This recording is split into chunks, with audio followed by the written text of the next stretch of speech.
Olá, eu sou Gabriel Nunes. Vou apresentar um trabalho, um seminário, sobre sustentabilidade e inovação tecnológica para a disciplina de sustentabilidade e inovações tecnológicas em arquitetura e urbanismo, que faz parte, né, do programa de pós-graduação em arquitetura e urbanismo da UFSC.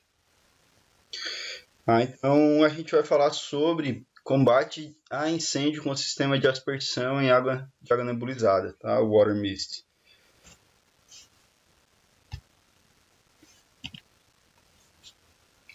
Então, fazendo a introdução do assunto, né?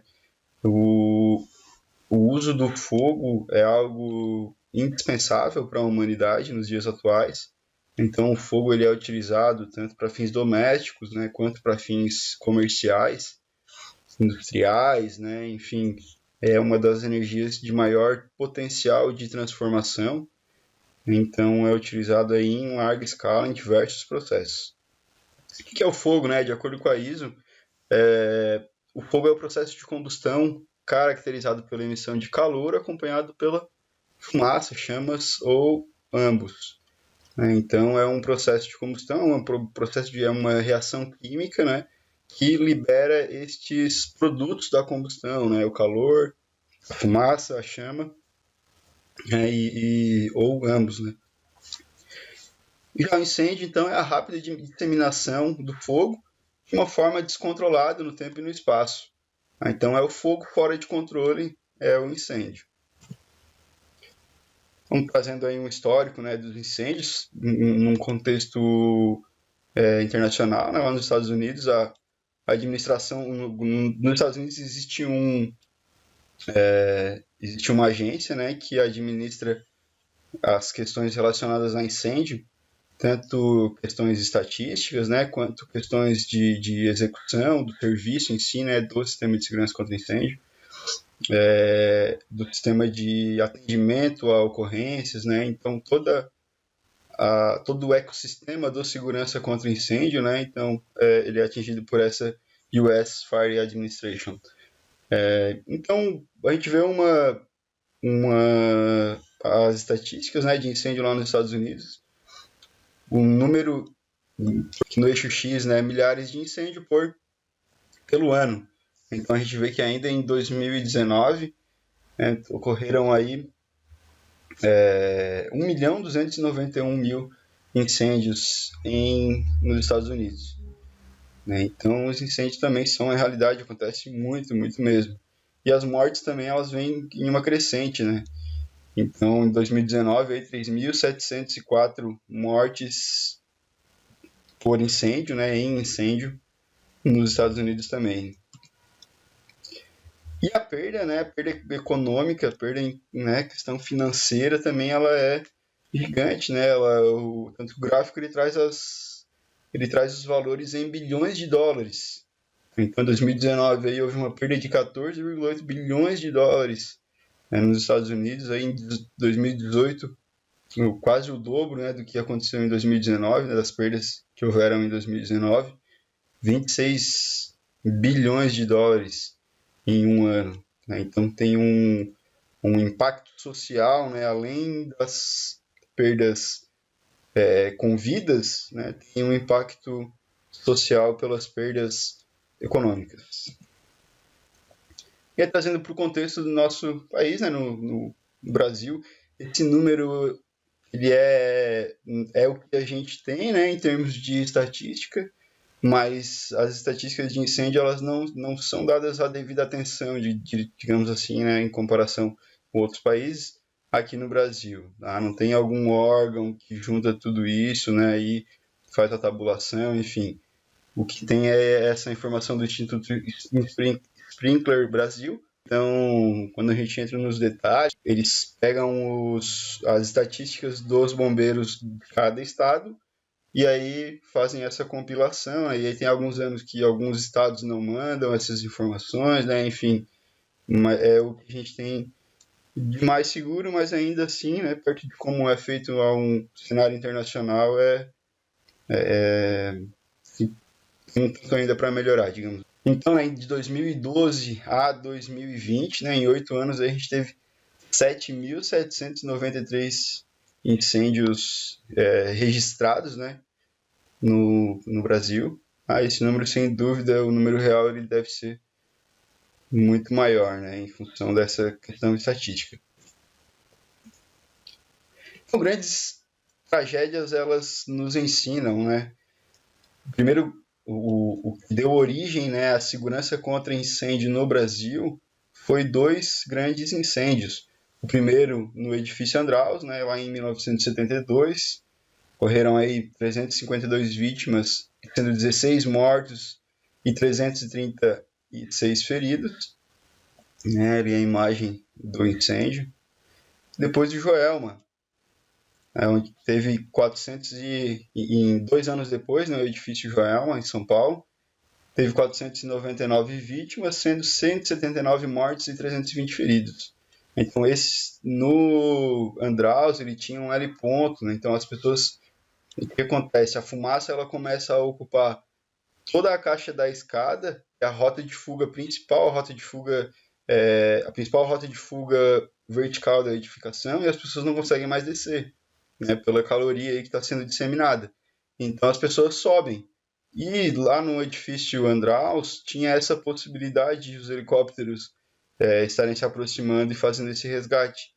Já no edifício Joelma não tinha, né, pela própria condição climática do dia, né, e pela condição também pelas características da edificação, né. Então, muita gente subiu e ali em cima, né, morreu asfixiada, enfim, por isso teve um número aí muito maior de mortes, né, 179 mortes aí e 420 feridos. Uma semana após o incêndio do edifício Joelma, a Prefeitura de São Paulo então lança o primeiro decreto que fala sobre a segurança contra incêndio nas edificações. Fala sobre segurança nos edifícios, né? E aí nos meandros aí do decreto ele fala sobre a segurança contra incêndio.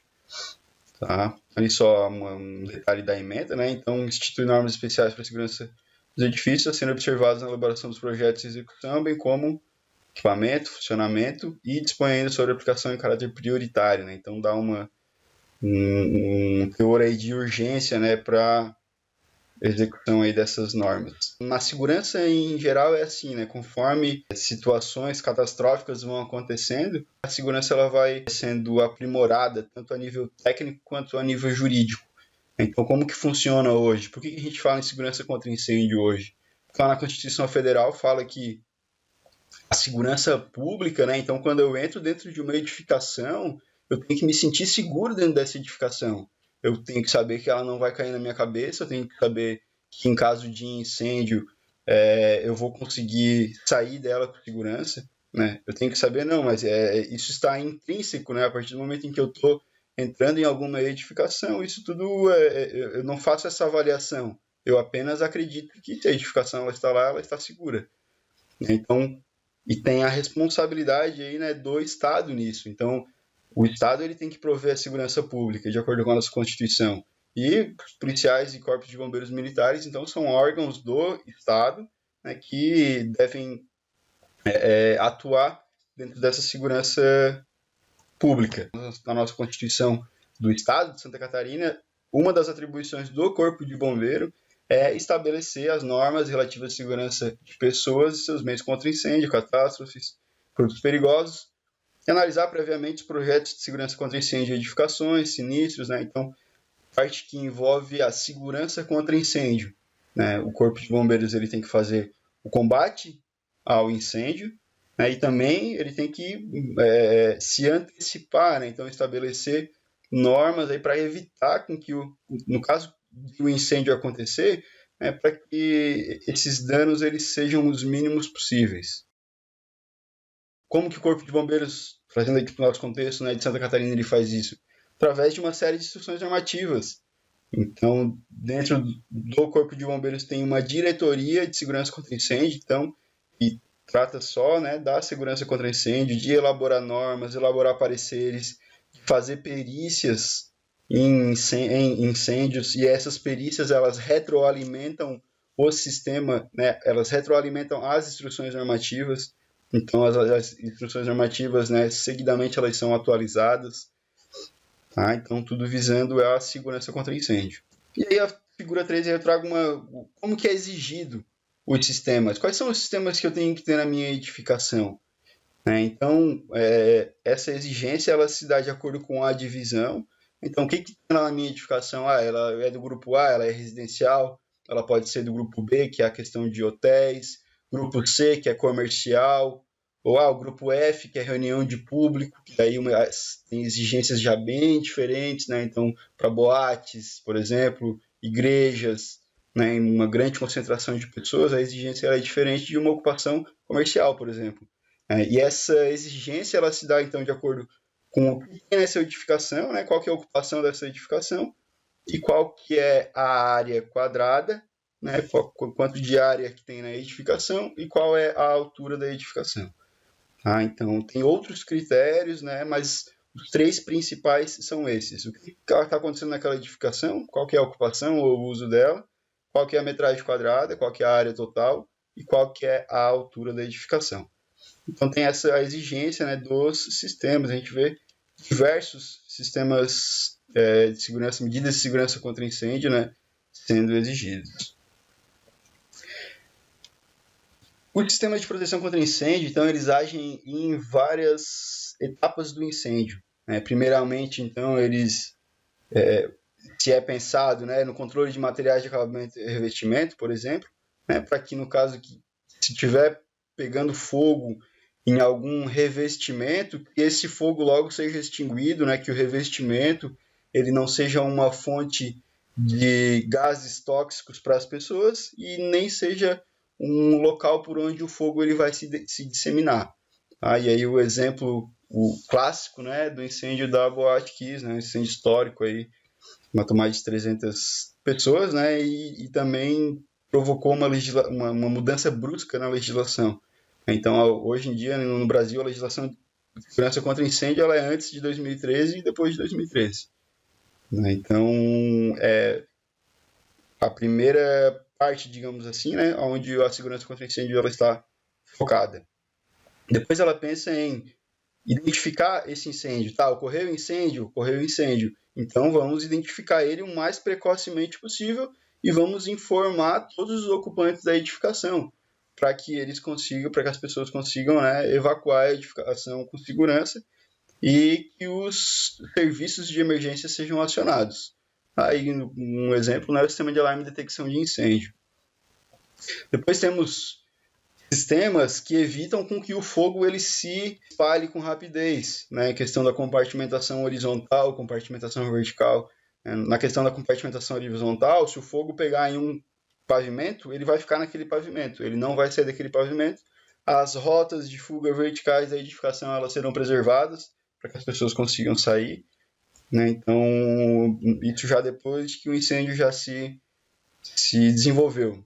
Sinalização para abandono de local, né, para que as pessoas consigam se orientar, né, para sair da edificação. Imagina, tem prédios comerciais aí com 3, 4 mil metros quadrados, onde as pessoas que estão lá para uma consulta médica, que é a primeira vez que elas foram na edificação. Então não conhecem a edificação, né? Então precisa ter esse auxílio, né, de algum sistema que oriente as pessoas até um local seguro dentro da edificação. Né? A isso a gente dá o nome de sistema de sinalização para abandono de local. Temos também o sistema de iluminação de emergência. Né? Então, esse sistema ele entra em funcionamento quando a energia da edificação é cortada, né? O fornecimento de energia da edificação ele é cessado. Quando o corpo de bombeiros chega na edificação, a primeira coisa que tem que fazer é o quê? É dimensionar a cena, analisar os riscos e gerenciar esses riscos. Então, no gerenciamento de risco, a primeira coisa está o corte de energia elétrica. Então, como que vai entrar na edificação e sair jogando água, né, sem cortar a energia elétrica? Então, a primeira coisa que é feita. Então, imaginem uma edificação pegando fogo, com fumaça, né, à noite e, além de tudo, sem energia. Então, quando o fornecimento de energia convencional da edificação ele é cortado, entra em funcionamento o sistema de iluminação de emergência, né, que vai iluminar as rotas de fuga. Temos então, né, o enclausuramento também das rotas verticais da edificação. As pessoas que estão lá no 10º pavimento, elas têm que conseguir chegar no pavimento de descarga, né? E a fumaça ela não pode entrar por essa escada, ela não pode entrar pela rota de fuga, né? Então por isso que tem essa proteção das escadas, né? Temos escadas protegidas, escadas enclausuradas, escadas enclausuradas à prova de fumaça, né? Essa que está na imagem, na figura 19, né? É uma das escadas mais seguras que tem. Ela tem um duto de extração de fumaça e um duto de entrada de ar, né? Então, independente de qual pavimento a pessoa esteja, ela pode entrar, a partir do momento que ela entra dentro da caixa da escada, ela está segura. Ela tem fornecimento de ar e as chamas elas não vão entrar nesse local, né? A porta é corta-fogo, as paredes elas são resistentes ao fogo, né? Então, só explicando, né, um pouco sobre cada sistema de proteção contra incêndio. Temos o acesso de viaturas na edificação. O caminhão do Corpo de Bombeiros de combate a incêndio ele precisa chegar próximo da edificação, próximo do hidrante de recalque, né, da edificação, para recalcar essa água, né, colocar pressão no sistema de hidrantes, né, e para que seja possível fazer o combate ao incêndio. Sistema preventivo por extintores, né, que a gente já está entrando, a gente falou lá do começo, né, em evitar com que o incêndio ele inicie, depois que o incêndio iniciou, né, identificar ele com a maior brevidade possível e informar as pessoas da edificação. E aí falamos um pouco sobre sistemas voltados para os usuários da edificação, né, para que eles consigam sair da edificação com segurança. E agora a gente está entrando na questão do combate ao incêndio, né? Como fazer para que o fogo ele seja cessado, né? Como fazer para combater esse incêndio? Então, o primeiro deles, né, é o sistema preventivo por extintores, é o mais conhecido, o mais comum, digamos assim, né?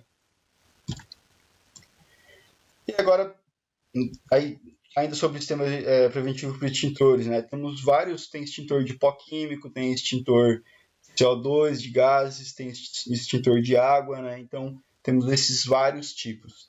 E agora a gente vai entrar nos sistemas que utilizam água. Aí a gente vai chegando no objetivo da nossa apresentação, que é trazer um sistema que ele seja tecnologicamente mais correto, mais sustentável, tá?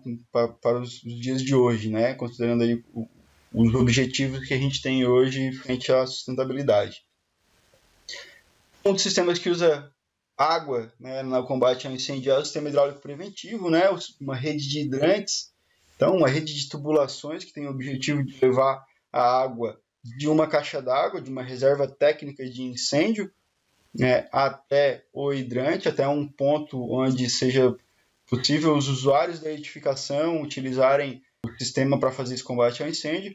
E no caso de as equipes de emergência chegarem na edificação, o sistema hidráulico preventivo ele também serve como se fosse uma extensão da mangueira utilizada para fazer o combate ao incêndio.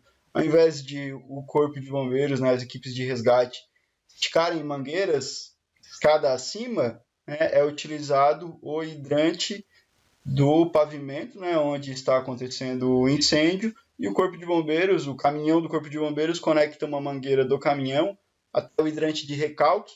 Então a pressão que vai estar saindo lá no hidrante do pavimento onde estiver acontecendo o incêndio é a pressão lá do caminhão, né, que é uma pressão muito mais alta do que a pressão fornecida, não é somente pelo sistema hidráulico preventivo, quando a gente fala aí de gravidade, né, somente pela gravidade.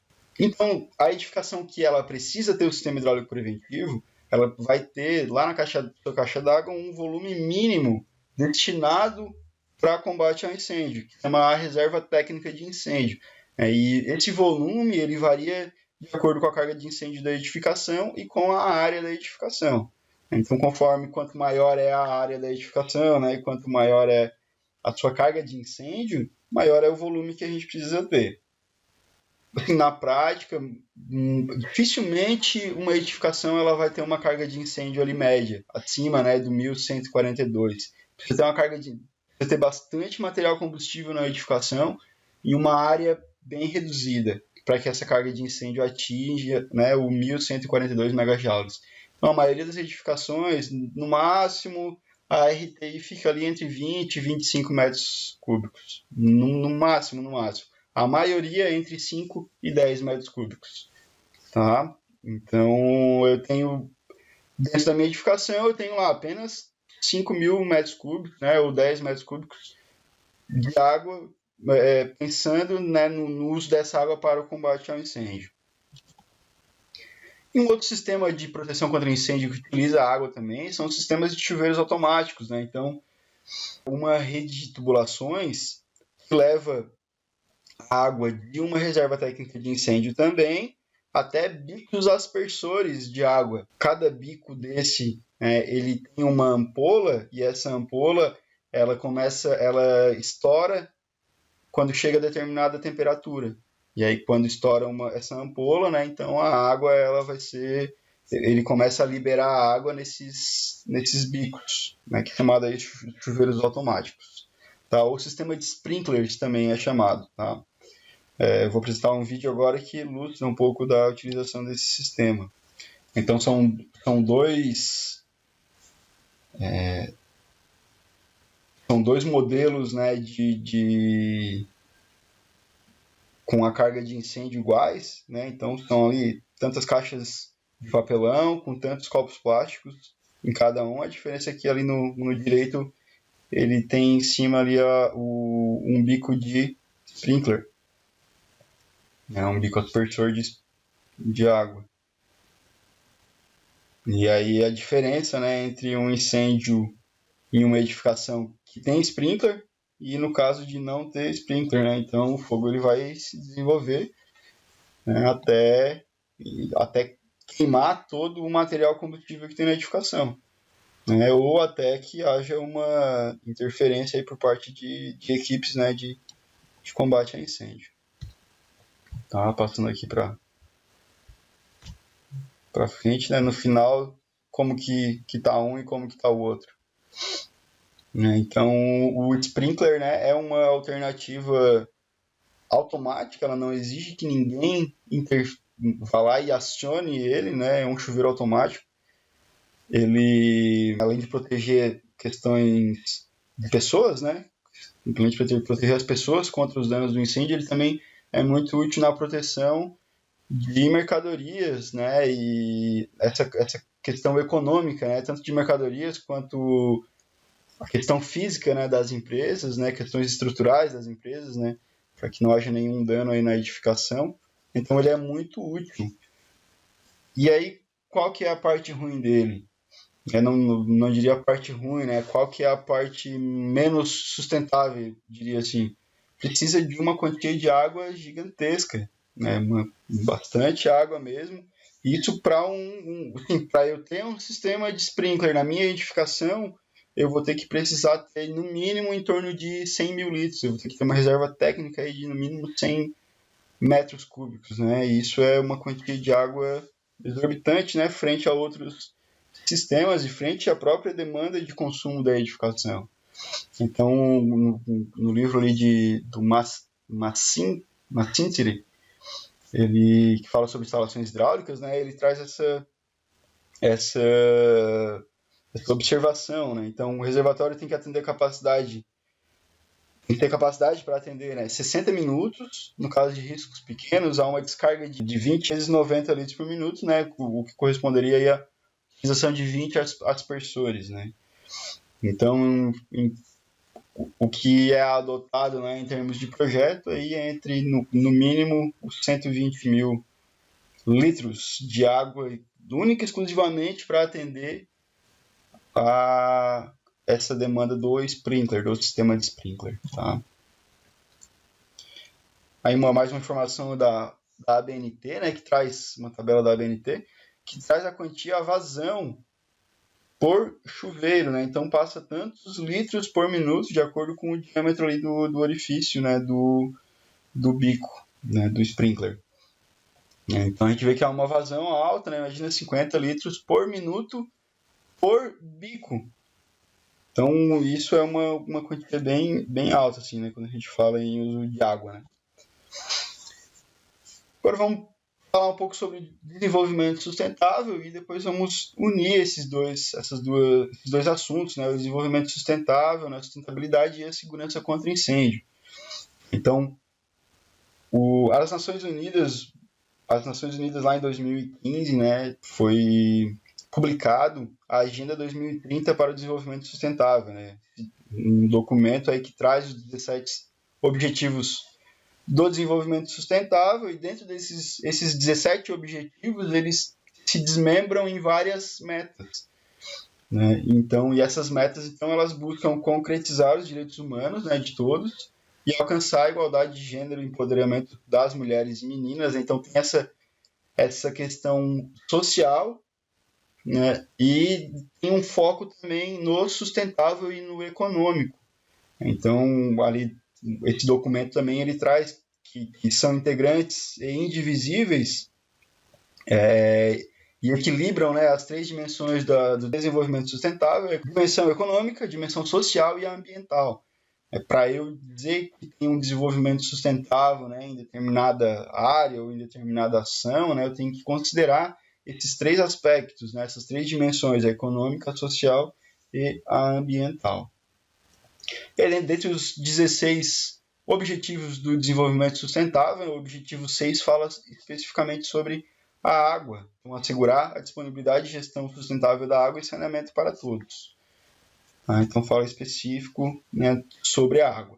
Agora eu trago a união, né, desses dois assuntos, que é a segurança contra incêndio e o desenvolvimento sustentável. Então tem autores aí que já falam sobre a sustentabilidade na segurança contra incêndio. Aí, falando na íntegra, né, a citação dele implica na adoção de sistemas e medidas de segurança contra incêndio que apoiam e fomentam as características dos edifícios, que são ambientalmente amigáveis no uso diário dos mesmos. Então, esses sistemas eles têm que reduzir o risco do incêndio e o impacto de tais características possam ter em todo o ciclo de vida expectável do edifício.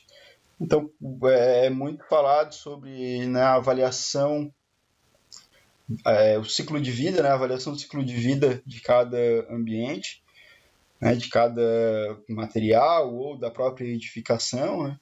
E quando a gente fala em incêndio, isso está diminuindo a vida útil, né, desse edifício, né, ou de algo que está ali, do que está sendo avaliado, né, e do que incendiou. E além disso, esse incêndio ele gera consequências ambientais, ele gera a própria contaminação da água, né, a própria geração de gases, né, gases de efeito estufa, enfim, dependendo do que está sendo queimado, né, gera alguns gases ácidos, gases asfixiantes, enfim, uma infinidade, né? A gente não consegue esgotar isso pelas infinitas possibilidades, né, do que pode ocorrer. E além do próprio impacto social, né? Então imagina uma família tem uma edificação, a edificação ela pega fogo, ou um apartamento, né, pega fogo, o que vai acontecer com a sua família, né? Onde que ela vai morar, quem é que vai receber ela, como que ela vai fazer para conseguir tudo aquilo de volta, se reestruturar, né? Então tem esse impacto social e econômico também, né? Falando sobre a sustentabilidade dentro das construções, né, dentro desse ambiente de construção civil, o Conselho Alemão de Construção Sustentável, ele fala sobre o conceito de sustentabilidade, né, baseado nos 3 pilares: economia, ecologia e questões sociais. Ele traz essa informação de que precisa ser considerado o uso do edifício ao longo de todo o seu ciclo de vida. A parte ecológica, né, desse conceito que ele traz representa os materiais, os recursos que foram utilizados na construção. O foco social é o próprio usuário do edifício, né? E aí a informação, né, ela vem ali no site explicando como fazer para obter, né, essa construção, né, sustentável. E aí fala no final que entre os requisitos legais para o edifício certificado devem ser cumpridos também os de proteção contra incêndio. Então, além de atender essa parte sustentável, né, ele precisa cumprir todos os requisitos legais, né, da cidade, do plano diretor, né, do local onde ele está sendo construído. E aí dá esse destaque, inclui também a proteção contra incêndio, né? Então a gente não pode separar, né, a proteção contra incêndio da sustentabilidade. Tem que tentar trazer junto. Por quê? Porque quando eu estou falando, principalmente na parte econômica e social, né, eu preciso ter, então, uma segurança mínima para os ocupantes da edificação, né, para os usuários da edificação. E um dos riscos que existem é o risco de incêndio, né? E esse risco, então, ele pode ser diminuído, né? Diminuído bastante conforme eu vou pensando na segurança contra incêndio ao longo do projeto. Tem um professor muito famoso, Telmo Brentano, do Rio Grande do Sul, que fala sobre segurança contra incêndio, e ele fala assim, ó, o projeto arquitetônico, ele deve ser o primeiro a ser iniciado, né? Começa a edificação com o projeto arquitetônico e ele deve ser o último a ser concluído, para que todos os outros projetos, né, eles se adequem ao arquitetônico, né? E aí ele dá um enfoque na segurança contra incêndio. Então, muitos elementos da segurança contra incêndio, eles devem estar incorporados ao projeto arquitetônico. Ele faz parte ele faz parte do projeto arquitetônico, da arquitetura da edificação. Temos algumas tecnologias sustentáveis na segurança contra incêndio. Então, a utilização de gases de inundação sustentáveis. Então, aí fazendo um histórico breve, era utilizado bastante os gases halon. Então, eram gases que eles poderiam ser utilizados em, por exemplo, uma torre de controle de tráfego aéreo, né? Caso ocorra um incêndio naquele local, ele deve ser possível a detecção com a maior brevidade possível e a extinção também, né, com a maior brevidade possível. E as pessoas, elas não podem sair desse local. Então, era utilizado esses gases halon. No entanto, eles diminuem a concentração de ozônio na atmosfera. Então, a partir do protocolo de Montreal, países que assinaram o protocolo, eles começaram a buscar outras alternativas para a utilização de gases no combate a incêndio. O CO2 ele possui alta eficiência, né? Um gás inerte, ele não deixa nenhum resíduo, né? Não deixa nenhuma sujeira, nada. Utilizou e apaga um incêndio, preserva os equipamentos, né? Então não tem nenhum dano maior, mas ele só pode ser utilizado em local onde não tenha pessoas, porque o CO2 ele é um gás asfixiante, né? Um gás que ele não pode inundar um local de CO2 onde tenham as pessoas ali dentro. As pessoas primeiro elas têm que sair, né? E aí o último que sai, então, aciona esse sistema. E aí o gás FM200 foi desenvolvido para utilização em ambientes com a presença de pessoas, né? Como alternativa lá aos gases halon. No entanto, ele tem um alto custo de infraestrutura, né? E deve suportar uma pressão bem alta, né? Ele opera em uma alta pressão. Aqui falamos, né, um pouco sobre as tecnologias sustentáveis envolvendo gases, e nós temos também as tecnologias sustentáveis envolvendo água, né, com o objetivo aí de reduzir o consumo de água no combate a incêndio.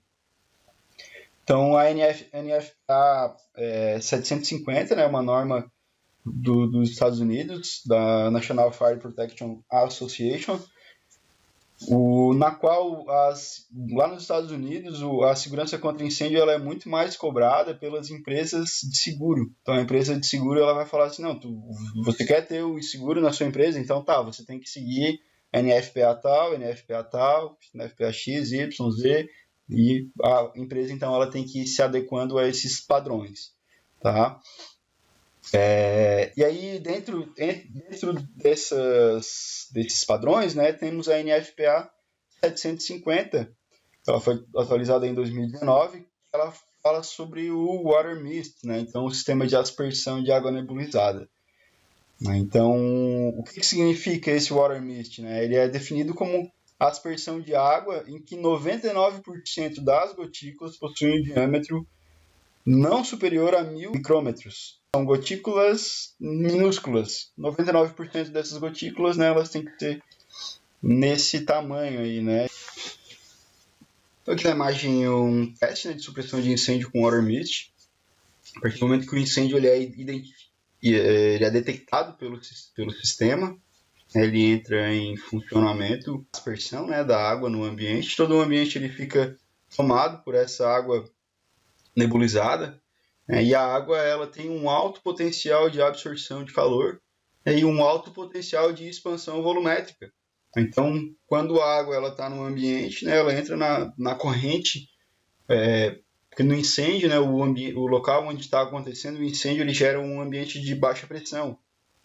Então, ele puxa, né, os gases que estão ali em volta para o incêndio, né, principalmente o oxigênio, né, para que ele consiga se manter. Então, essa água nebulizada, ela está ela é uma partícula tão pequena que ela entra nessa corrente de convecção, né? Ela é sugada para esse local de baixa pressão ali dentro do incêndio. Então, ela entra na reação do fogo, né? Ela tira o calor e ela tem a alta capacidade de expansão volumétrica. E aí, quando ela tira o calor e ela se expande, ela começa a não deixar com que o oxigênio ele chegue próximo da reação. Né? Claro que isso é muito dinâmico, essas reações, né? Mas, enfim, é o que os testes vêm nos comprovando. Né? O sistema de supressão, né, é muito simples, perto de outros sistemas, né? Então, cilindro de gás comprimido, suporte, válvulas, né, de controle e de alívio,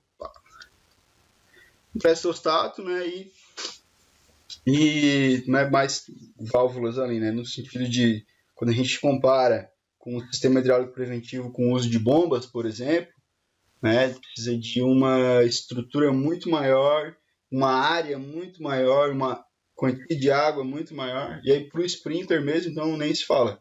Quando a gente compara, né, a quantia de materiais, de equipamentos, né, associados ao sistema Water Mist com a quantia de equipamentos associados ao sistema de sprinkler, né, então a gente vai precisar ter 2, 3, 4 bombas, né, dependendo do ambiente, e mais a quantia, né, de reserva de água extremamente alta, né, em comparação. E as vantagens, então, do sistema de aspersão, né, de água nebulizada? Não são tóxicos para as pessoas. Esse é um estudo aí de 2014, do Macedo e do Oliveira. Então, não são tóxicos para as pessoas, não agride o meio ambiente.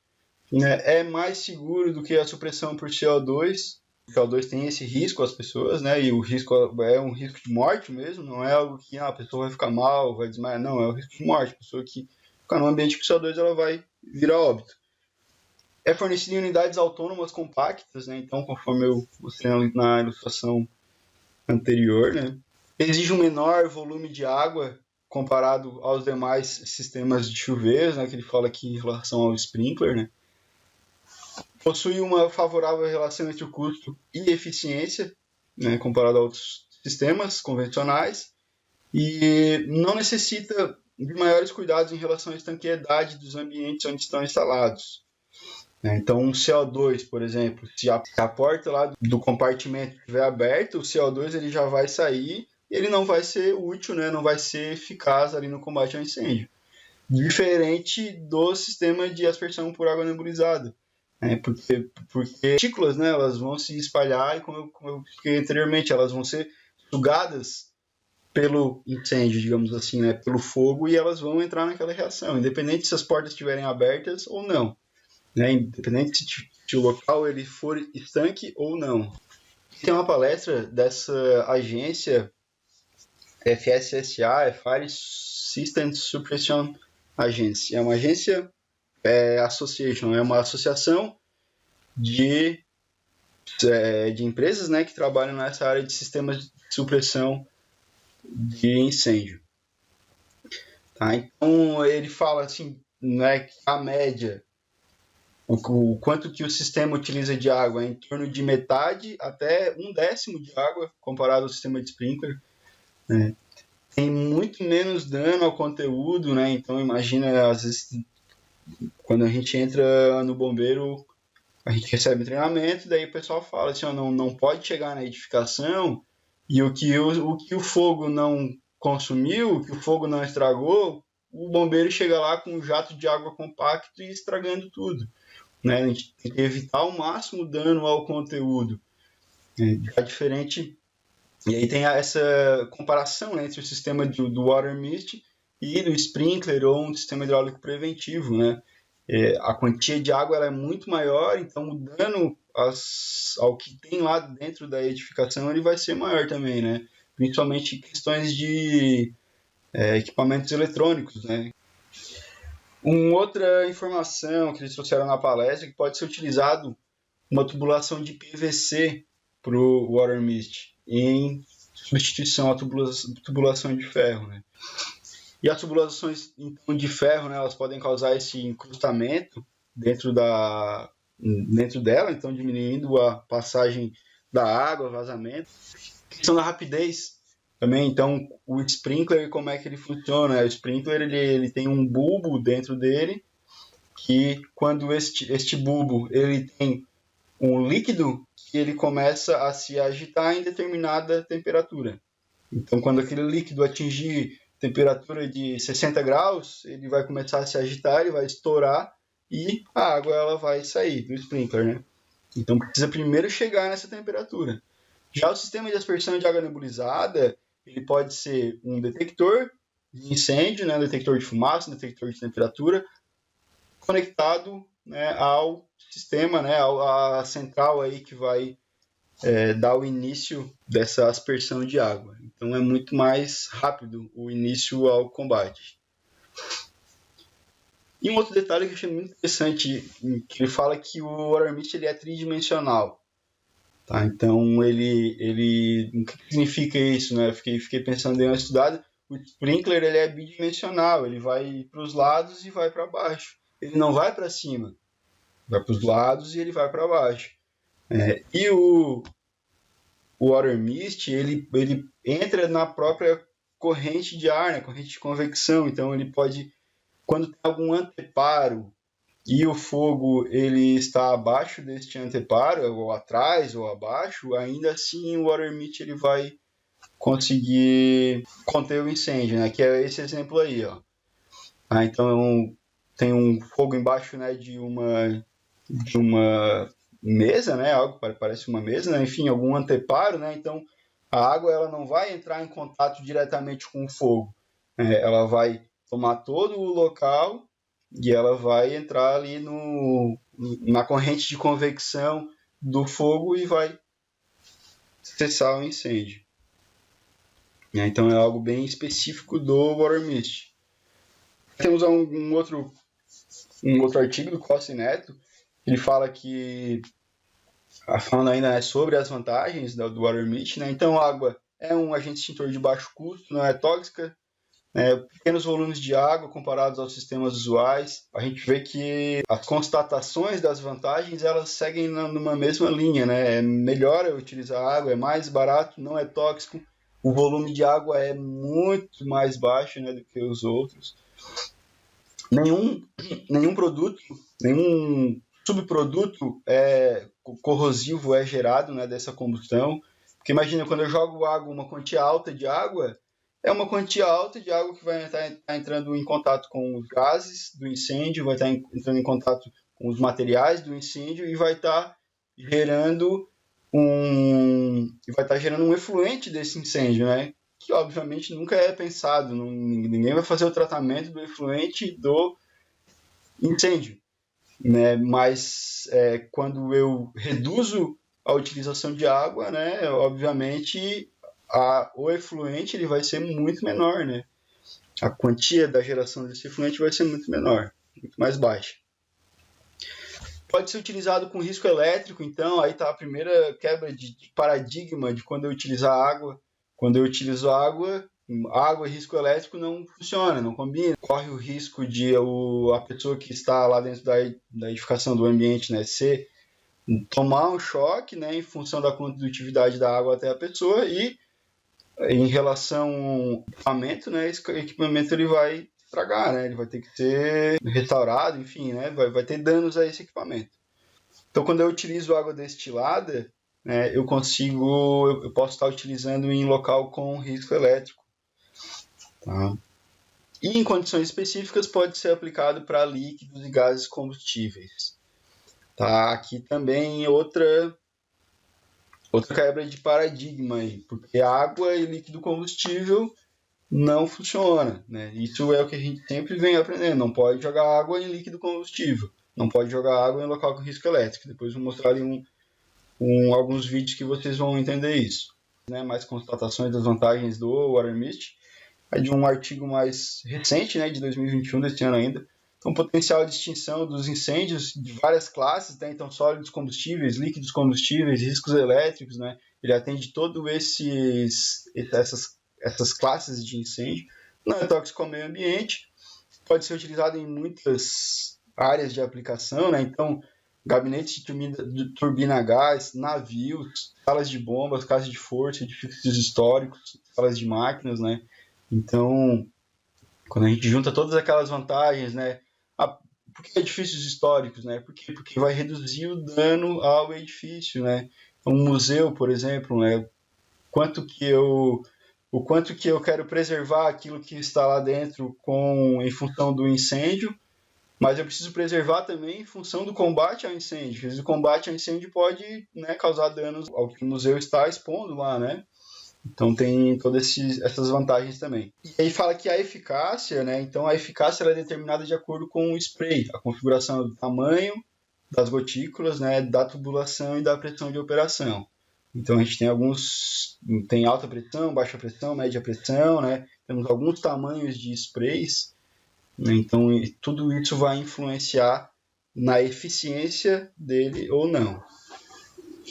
Questão do uso da água para o combate ao incêndio líquido inflamável, né, que eu falei antes. Quando a gente está utilizando água líquida inflamável, é isso que acontece. Quando joga um jato compacto, né, em um líquido inflamável, a água ela vai entrar dentro desse líquido e ela vai se expandir, né, ela expande em torno de 1.600 vezes e junto com ela vai querer ir para a atmosfera, né, junto com ela vai levar o líquido combustível. Então vai aumentar ainda mais o incêndio, né? E no caso do uso do Water Mist, né, em líquidos combustíveis, a gente vê como ele é eficaz. Não é jogado o líquido não é jogado a água diretamente no líquido, né? Então é aspergido a água em volta, no ambiente inteiro, né? Essa água, essas gotículas de água, elas entram na corrente de convecção, começam a tirar o calor da reação e não deixam fazer com que o comburente, né, o oxigênio, ele entre na reação. Para a gente ter fogo, a gente precisa ter 4 elementos, que é o combustível, o comburente, que é o oxigênio, né, o calor e a reação em cadeia. A reação em cadeia é o que faz com que o fogo ele se mantenha, ele se sustente. E agora daqueles mesmos estudos, né, que eu falei das vantagens, eu vou trazer agora as limitações, as principais limitações aí apontadas, né? Então, o custo inicial ele é mais elevado do que os demais sistemas equivalentes, né, de acordo com Costa Neto. A elevada condutividade da água pode acarretar em perda ao isolamento elétrico nos equipamentos. Então a gente vê que é um estudo de 2008, né? Depois disso tiveram outros estudos em que colocaram uma água diferente, uma água destilada, e para reduzir essa condutividade da água, né? E teve uma eficácia, né, melhorada aí em termos do combate ao incêndio em equipamentos elétricos.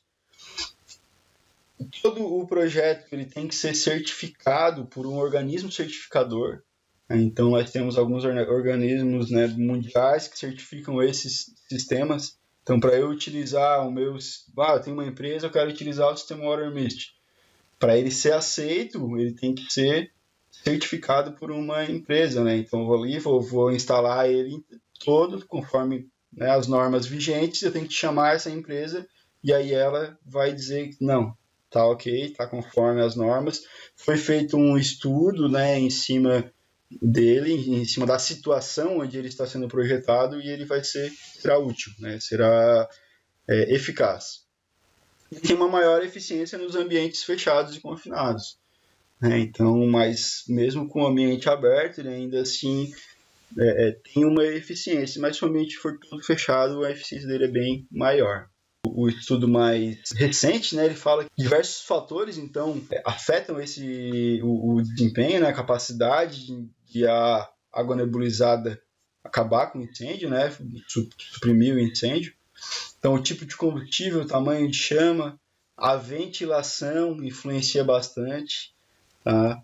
E aí fala que todos esses cenários, né, o sistema ele tem que ser adequado a todos esses cenários.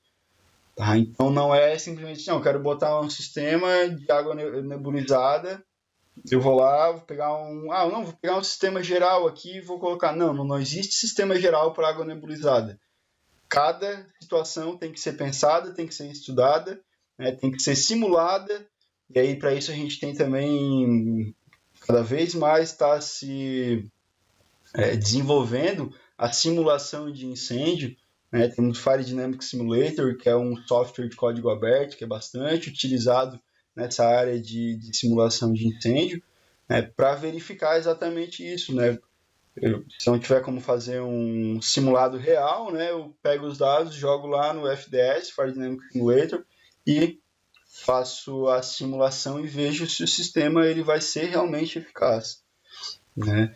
Mas assim, faltam dados para alimentar o sistema, né, em condições de água nebulizada. Também é uma das limitações, uma das sugestões, né, de projetos futuros de vários artigos que eu li foi essa questão. Então, se eu quiser utilizar a simulação de incêndio, eu posso utilizar, eu tenho que ter dados lá no meu software, né, dados reais, né, para me dar, né, os resultados que eu quero, né, para o uso de aspersão de água nebulizada. E nas considerações finais, então, né, a sustentabilidade ela precisa ser pensada nas várias fases do ciclo de vida de uma edificação, inclusive no aspecto, né, da segurança contra incêndio, no caso de incêndio, né, qual que é o impacto que isso tem. Pouco se é pensado na sustentabilidade em segurança contra incêndio, né? Então, eu estou há mais de 8 anos já estudando segurança contra incêndio, né, atuando em combate a incêndio. O que se é pensado? Acabar com incêndio.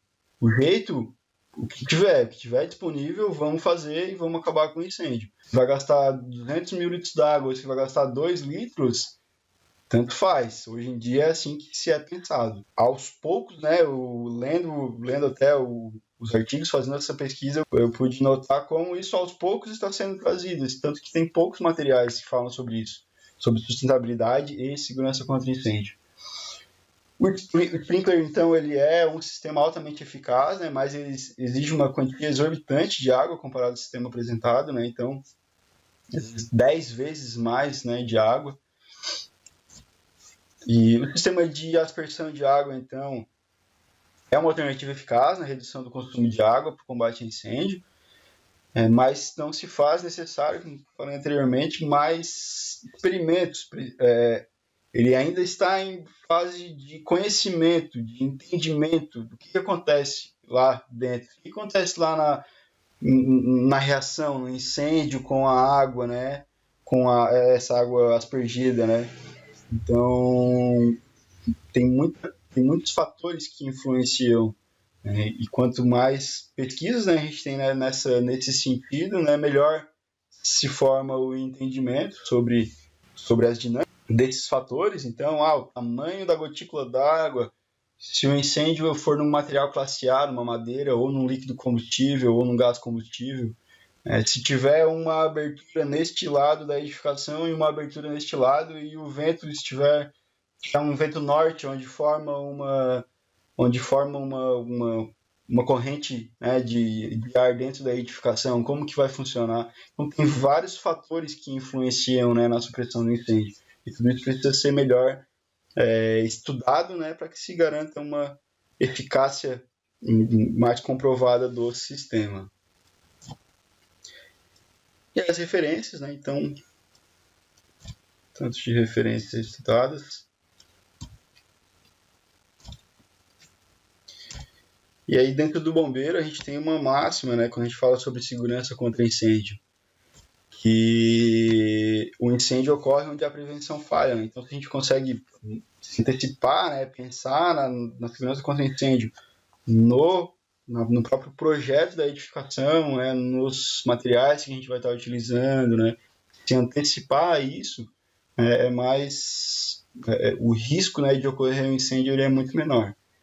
Então, o objetivo, né, dentro da arquitetura, da engenharia civil, né, é que a prevenção ela funcione para que não ocorra o incêndio.